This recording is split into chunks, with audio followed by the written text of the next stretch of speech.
Hello hi everyone, कसे आहात सगळे. स्वागत करते मी आपल्या सगळ्यांचं आपल्या यूट्यूब चॅनलवर इन एस पी ट्युटोरियल्स.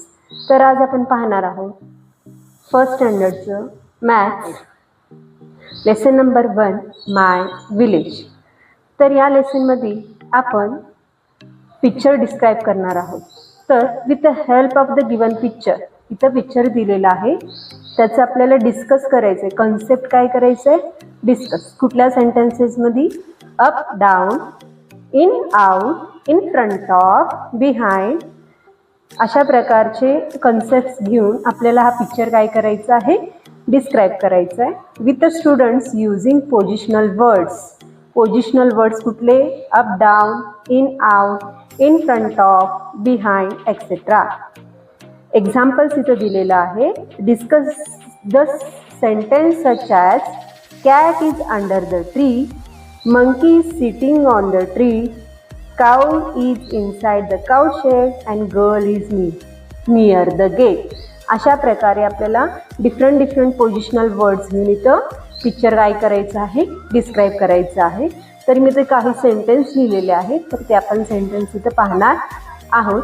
तर पोझिशनल वर्ड्सनुसार इन आउट काय होणार आहे पाहूया. इथं पहा, a farmer is working in a field. हा कन्सेप्ट, हा पोझिशनल वर्ड्स आपण घेऊ शकतो. त्यानंतर the cow and calf are inside the cow shed.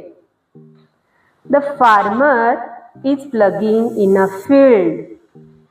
The dog inside the gate. The childrens are outside the gate. अशा प्रकारे हा पोझिशनल वर्ड्स यूज करून आपण सेंटेन्स फॉर्म करू शकतो. सेकंड पोझिशनल वर्ड्स आहे in front of, behind. The sun is behind the mountain. The sun is behind the mountain. The squirrel is behind the tree. Squirrel, इथे squirrel दिसतंय ना. The squirrel is behind the tree. The tree is behind the cat. हा जो झाड आहे, tree, तो कॅटच्या पाठीमाग आहे. बिहाइंड म्हणजे पाठीमाग. The tree is behind the cat. The parents are front of gate.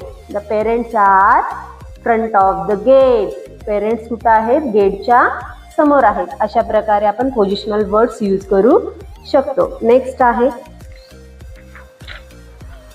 Above, under. The cat is under the tree. Cat is sitting under